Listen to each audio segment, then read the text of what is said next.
Olá pessoal, tudo bom com vocês? Vamos começar agora mais uma aula e agora falando sobre ligações químicas. Vamos entender como é que os átomos se ligam, se combinam através das ligações químicas. Primeira coisa, por que os átomos se ligam? Por que eles querem se unir através dessas ligações? Primeira coisa, a ligação se forma sempre que esse arranjo entre esses dois átomos que estão se ligando tiver uma energia menor do que eles separados. Ou seja, na natureza, os elementos químicos, os átomos, buscam uma maior estabilidade. Se eles adquirirem maior estabilidade juntos, haverá ligação química. E aí se começou a comparar, a tentar entender essa estabilidade através dos elementos químicos que já são muito estáveis.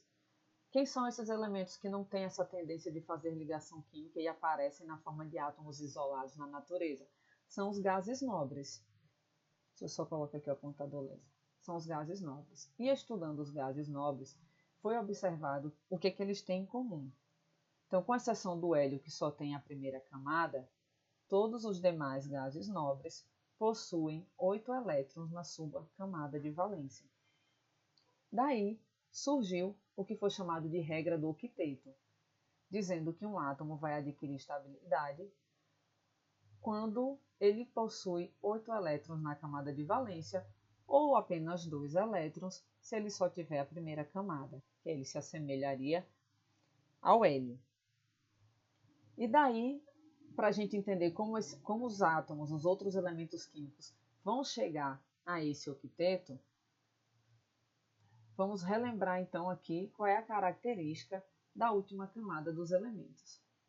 Nós vamos ver que os metais, que estão do lado esquerdo da tabela periódica, eles têm poucos elétrons na camada de valência. Eles têm 1, 2 ou 3 elétrons na sua camada de valência. Então, para ele chegar a 8, ele teria que ganhar muitos elétrons. Então, é mais fácil os metais, perderem esses poucos elétrons da camada de valência e ficar com a camada anterior semelhante aos gases nobres da linha anterior da tabela. Então, os metais vão ter essa tendência de perder elétrons para ficar com a camada anterior, sendo a camada de valência, com seus 8 elétrons, ou com 2, no caso do lítio e do berílio. Enquanto os não metais, que são os elementos que estão do lado direito da tabela, eles têm muitos elétrons na camada de valência, eles têm de 4 a 7 elétrons, então para eles é mais fácil ganhar elétrons e completar o octeto se assemelhando ao gás nobre que vem logo depois dele. E daí nós vamos ter então, entender que os elementos metálicos têm uma tendência maior a perder elétrons e os elementos não metálicos têm uma tendência maior a ganhar elétrons. Por isso que os não metais são mais eletronegativos, Eles têm uma maior afinidade eletrônica, maior afinidade por elétrons, enquanto os metais têm uma baixa eletronegatividade e têm uma tendência maior, na verdade, de perder elétrons e se tornarem cátions. E daí é que vem os 3 tipos de ligações químicas que a gente observa na natureza. São elas a ligação iônica, ligação covalente e ligação metálica. Na ligação iônica, nós vamos estudar todas elas detalhadamente, mas de maneira geral para introduzir, na ligação iônica nós vamos ter elementos com tendências opostas, Vamos ter a ligação entre metal e não metal. Então, a ligação iônica é a ligação que ocorre entre átomos que querem perder elétrons se ligando a um átomo que quer ganhar elétrons.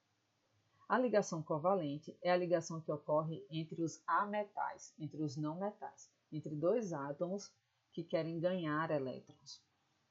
E a ligação metálica é a ligação que ocorre entre metais, Metal mais metal, a ligação entre átomos que querem perder elétrons.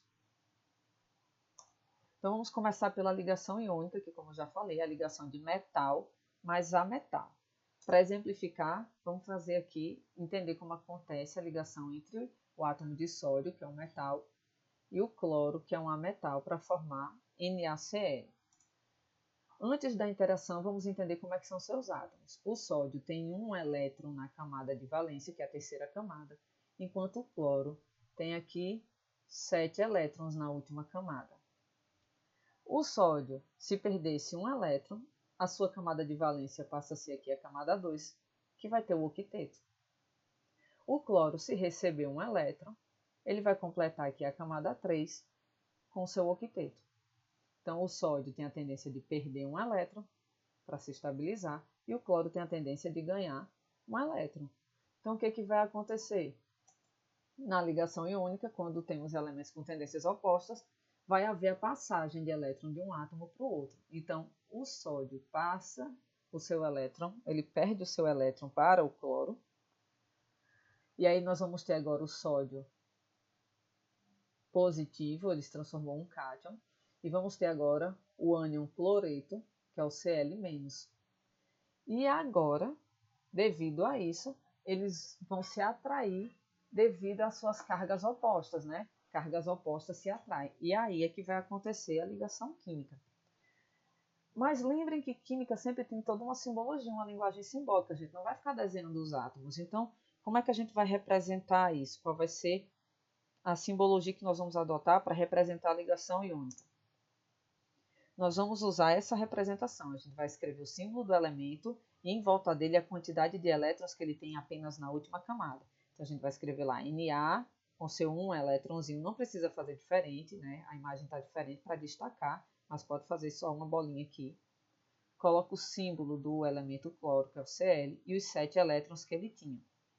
Vamos aqui desenhar uma seta passando e logo em seguida vamos desenhar, né, escrever os íons que foram formados. Agora o sódio sem elétron em volta, né, colocamos o colchete para colocar a carga. Ficou positivo. O cloro com seus 8 elétrons agora, porque ganhou um do sódio, e negativo. Essa é a representação que nós vamos utilizar para representar a ligação iônica, né, que a gente já viu lá como é que acontece. Agora vejam aqui. Percebam, né, relembram o assunto anterior, quando um átomo perde elétrons, transforma num cátion, ó, seu raio diminui. Um átomo, quando ganha elétrons, né, fica aqui negativo, seu raio aumenta. Devido à atração eletrostática, agora eles vão ficar juntos e vão formar um composto iônico. Vejam que não há formação de uma molécula, tá, pessoal? Não há a formação de uma molécula. Vou mostrar aqui. Nos compostos iônicos, né, que são formados por metal, mas não metal, eles, na verdade, formam um arranjo geométrico que é chamado aqui de composto iônico. São vários cátions e vários ânions juntos numa estrutura organizada. Então, isso aqui é o NaCl, é o sal de cozinha. Vejam aqui uma imagem através de um microscópio, como a gente consegue perceber essa estrutura que se repete. Uma estrutura cúbica, no caso desse sal, tá? Então, não se formam moléculas. Professora, mas por que você chama de NaCl se na verdade não é só um átomo de Na e não é só um átomo de cloro? Porque essa é a proporção que existe entre os cátions, Na+, e o ânion Cl-. A proporção é de 1 para 1, para que ele fique neutro. Como o Na tem carga mais 1 e o cloro tem carga menos 1, então a proporção é de 1 para 1 para estar neutro. Okay? Então, essa fórmula que a gente usa para os compostos iônicos não é porque existe uma molécula só com um átomo de um e um átomo do outro. Isso não existe. É um aglomerado de cátions e ânions. A fórmula dos compostos iônicos nos mostra a proporção entre esses cátions e esses ânions, tá bom? Que no caso do NaCl, a proporção é de 1 para 1. Então, vamos ver então para outros átomos, onde a proporção seria diferente. Vamos fazer aqui a ligação iônica entre o magnésio e o cloro e depois entre o alumínio e o flúor. Entre o magnésio e o cloro. Ao analisar a camada de valência deles, como é que a gente analisa a camada de valência, professor? Fazendo a distribuição eletrônica. Vocês vão identificar quantos elétrons tem na última camada de cada um deles. Ou quem já sabe utilizar a tabela periódica, pela coluna que ele está na tabela periódica, a gente sabe quantos elétrons ele tem na sua última camada. Então, o magnésio é um metal que tem 2 elétrons na camada de valência. Então, olha só a simbologia. Magnésio, escreve o símbolo do elemento e os seus 2 elétrons. O cloro tem 7 elétrons. Vejam só, o magnésio precisa perder 2 elétrons para poder ficar com o octeto completo na camada anterior. Só que o cloro só recebe 1. Então, para estabilizar o magnésio, são necessários 2 átomos de cloro, porque cada um recebe 1. Assim, o magnésio vai conseguir perder os 2 elétrons para alcançar o octeto, e cada cloro ali recebe 1 e alcança o seu octeto. Como é que fica depois disso, então? Fica o magnésio sem os seus 2 elétrons com carga mais 2. E nós temos agora 2 átomos de cloro com carga menos 1, 2 íons fluoreto. Como fica a fórmula molecular disso daí? Ó? MgCl2, porque para cada magnésio é necessário 2 átomos de cloro. E a fórmula fica MgCl2. Então, veja, existe a molécula MgCl2? Não. Existe um aglomerado de cátions Mg2+, e Cl-, só que na proporção de 1 para 2. Aí a fórmula desse composto iônico é MgCl2. Então, veja que nem sempre é 1 para 1. Depende de quantos elétrons o cátion quer perder, o átomo quer perder e virar um cátion, e quantos elétrons o átomo quer ganhar para se tornar um ânion. Vamos ver alumínio e flúor. Alumínio é um metal que tem 3 elétrons na camada de valência. Ele precisa perder 3 elétrons para ficar com o octeto na camada anterior. O flúor, ele é da família 7A, lá da tabela periódica, tem 7 elétrons, basta ganhar 1 para ficar com o octeto completo. Então, veja que para que o alumínio se estabilize, para que ele consiga perder os 3 elétrons, tem que ter 3 átomos de flúor para receber. Como é que fica depois? Então, fica o alumínio, que perdeu os 3 elétrons, com carga 3+. E nós temos 3 átomos de flúor, que ganharam 1 elétron cada um, e cada um com carga menos 1. Como é que fica a fórmula desse composto iônico? AlF3, porque é um átomo de alumínio para 3 átomos de flúor, né? Essa é a fórmula. Uma maneira também de a gente conseguir prever essa fórmula antes de fazer esse esquema aqui da estrutura de Lewis, a gente pode fazer o seguinte, vamos entender esse esquema. A está representando o átomo metálico que quer perder elétron, B está representando o átomo não metálico que quer ganhar elétrons. A quantidade de elétrons que esse átomo quer perder vai ser a carga dele. A quantidade de elétrons que esse aqui quer ganhar é a carga dele. Então, a carga do ânion vai me dizer quantos cátions estabilizam ele. A carga do cátion vai me dizer quantos ânions eu preciso para estabilizar ele. Veja que dava para fazer aqui, ó. A carga do magnésio é 2, a gente precisou de 2 cloros. A carga do cloro é 1, a gente precisou de 1 magnésio. Então, é isso que ele quer dizer. Veja aqui para esse outro. A carga do alumínio é 3+. Então, eu preciso de 3 flúor para estabilizar ele. A carga do flúor é 1-. Eu preciso de 1 alumínio para estabilizar ele. E aí, eu chego na fórmula AlF3. Então, esse aqui é um esqueminha para ajudar a prever quantos cátions e quantos ânions vão se estabilizar. Porque o composto iônico, ele é sempre neutro, tá bom? E aí, devido a essa característica das ligações iônicas, quais são as propriedades dos compostos iônicos? Né? Na grande maioria das vezes, na verdade, os compostos iônicos eles são sólidos, né, em temperatura ambiente, e eles são quebradiços. Por que quebradiços? Imagine que a gente tem aqui um composto iônico, né, um sólido iônico, e se a gente for olhar microscopicamente, a estrutura dele é sempre assim, entre cargas positivas, né, cátions e ânions alternados. Se a gente exercer uma força, bater aqui nessa estrutura, o que vai acontecer? A gente vai afastar aqui uma parte, né, a gente vai deformar, e vai acabar havendo um encontro de cargas iguais. E quando isso acontece, cargas iguais o quê? Se repelem. Então, o próprio material vai se quebrar, vai querer se afastar e vai se quebrar. Então, por isso que os compostos iônicos são quebradiços. Outra característica importante dos compostos iônicos é quanto à condução de corrente elétrica. Os compostos iônicos, apesar de terem cargas positivas e negativas, ele no estado sólido não conduz corrente elétrica. porque essas cargas positivas e negativas estão presas em posições fixas e definidas que não vão conseguir conduzir essa corrente elétrica. Porém, se a gente aquecer ao ponto de derreter esse composto iônico, então aqui a gente tem esse composto iônico líquido, no estado líquido, aí os cátions e os ânions vão ter liberdade de movimento e vão conseguir conduzir a corrente elétrica. Outra coisa seria esse composto iônico dissolvido em água.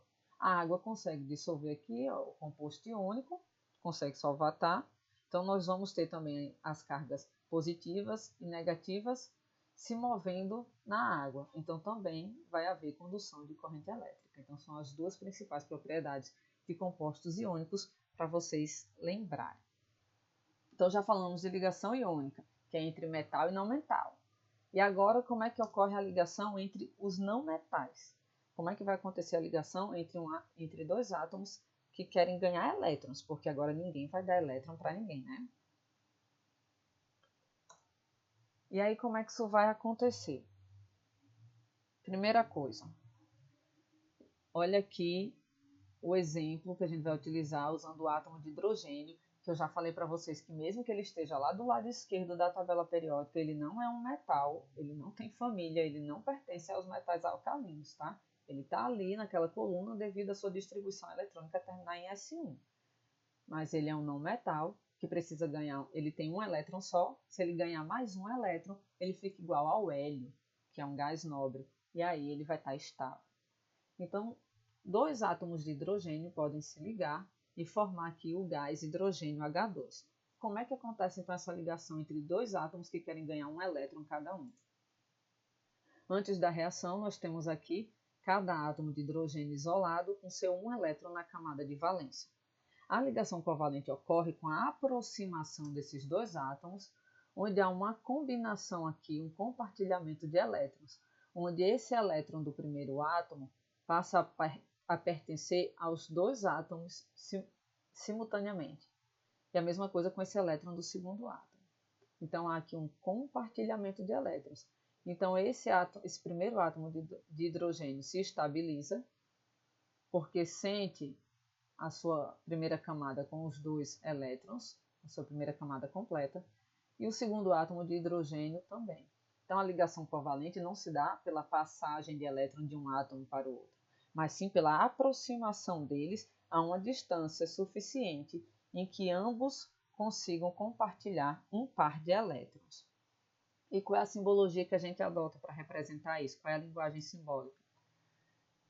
Desenhamos o símbolo do elemento químico com a quantidade de elétrons que ele tem na última camada, aproximamos eles e circulamos aqui o par de elétrons que está sendo compartilhado e pertencendo aos dois. Então, isso aqui é a representação, a estrutura de Lewis, como nós chamamos essa representação, para a molécula de H2. Podemos representar pela fórmula estrutural.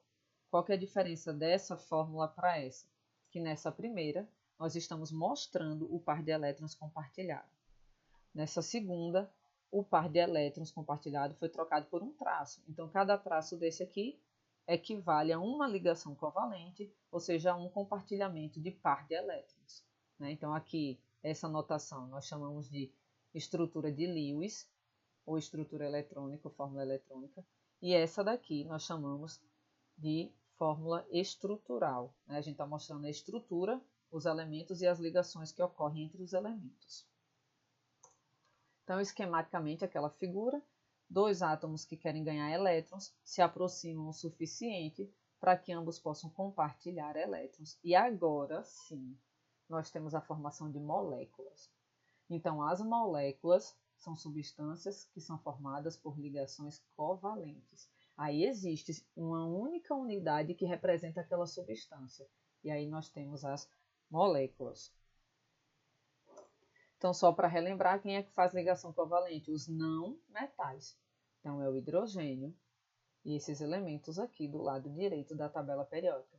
Gases nobres, vocês já sabem que são estáveis e não vão fazer ligações químicas. Então, definição, o que é ligação covalente? É a união de átomos que ocorre através do compartilhamento de par de elétrons.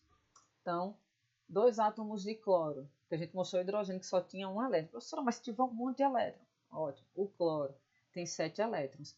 Ele só precisa de mais um elétron para atingir o octeto, esse outro também. Então, o que é que eles vão fazer? Eles vão se aproximar o suficiente para cada um contribuir com um elétron e compartilhar um par de elétrons. Eles não vão compartilhar nem sentir os outros elétrons. Então, ó, eles se aproximam e compartilham um par de elétrons. E agora, ó, esse cloro está com seu octeto completo. Esse cloro está com seu octeto completo. E aqui nós temos a molécula de Cl2. Aqui, onde eu estou mostrando, é a estrutura de Lewis. E aqui é a fórmula estrutural, onde eu estou representando o par de elétrons compartilhado por um traço. Então, lembre-se, cada traço desse representa uma ligação covalente. Então, representa o compartilhamento de um par de elétrons. Mas os átomos podem fazer mais de uma ligação covalente entre eles. Vejam o exemplo do oxigênio. O oxigênio está na família 6A, ele tem 6 elétrons na camada de valência. Para ele atingir o octeto, faltam 2. Mesma coisa para esse outro átomo de oxigênio, faltam 2. Então, quando eles se aproximam, eles vão compartilhar 2 pares de elétrons. Porque o que vocês têm que entender é o seguinte: se ele precisa de um elétron para completar o octeto, esse elemento só faz uma ligação covalente. Se ele precisa de 2 elétrons para completar o octeto, ele faz 2 ligações. Então, o oxigênio é capaz de, com outro átomo de oxigênio, compartilhar 2 pares de elétrons. Veja que o oxigênio fica com o octeto completo e o outro também. Como é que fica a fórmula estrutural disso? O, 2 traços, O. É a molécula de O2, onde ocorre 2 ligações. O 2 não é por causa da ligação, tá? Porque aqui também é Cl2. O 2 é pela quantidade de átomos. Para saber quantas ligações, a gente tem que fazer a fórmula estrutural. Tá aqui, mostrando os tracinhos, cada par de elétron compartilhado. O nitrogênio está ali, ó, na família 5A da tabela, ele tem 5 elétrons na camada de valência. Para completar o octeto, ele precisa de 3 elétrons. Então, ele precisa fazer 3 ligações covalentes. Então, ao se ligar com outro átomo de nitrogênio, que também precisa de 3 ligações covalentes para completar o octeto, eles conseguem fazer a tripla ligação aqui, né? E fazer o compartilhamento de 3 pares de elétrons. Então, veja que esse nitrogênio, ele sente os 5 elétrons que ele já tinha, mas esses 3 de cada par de elétron compartilhado, ele tem o octeto completo. O mesmo vale para esse átomo de nitrogênio. Isso aqui é a fórmula eletrônica ou a estrutura de Lewis da molécula de N2. Qual que é a fórmula estrutural? N3-N. Então, quais são as maneiras de se mostrar a estrutura e a fórmula das moléculas, né, dos compostos ligados, das substâncias ligadas por ligação covalente? Temos a fórmula de Lewis, onde a gente mostra os elétrons. Temos a fórmula estrutural, onde a gente mostra os elementos e as ligações. E a fórmula molecular, N2. Ligação covalente continuando. Só acontece entre os mesmos átomos? Não, eu posso ter entre átomos diferentes. Hidrogênio e cloro, ambos querem fazer uma ligação, precisam de um elétron, eles podem se ligar. Então, formando aqui a molécula de HCl. Então, aqui não é só entre átomos iguais. Formação da molécula de água, como é que acontece? A gente já sabe que o oxigênio precisa fazer 2 ligações. Só que o hidrogênio só consegue fazer uma, ele só quer um elétron. Então, para poder estabilizar o oxigênio, são necessários 2 átomos de hidrogênio.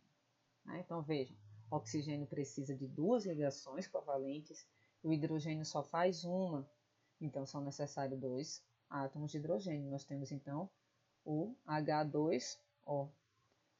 Fórmula estrutura de Lewis, fórmula estrutural.